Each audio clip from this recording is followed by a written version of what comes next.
In this video, we're going to be looking at some of the things that are new in iOS 11 for developers. Some of the major API changes include ARKit that allows us to develop artificial reality apps, Vision Framework that can be used to identify things in photos such as face recognition. We have the drag and drop added to table view and a lot of other places.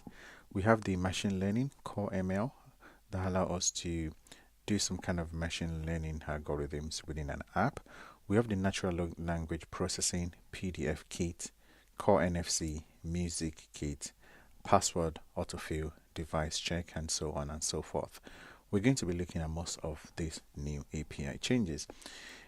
Some of the apps that we're going to be looking at includes how to drag and drop to a UI table view, identifying dominant objects in a photo, real-time image tracking, AR app to place 3D models in the environment, natural language processing to break sentences into different parts, face detection in a photo, how to read barcode using the vision framework, and so on and so forth.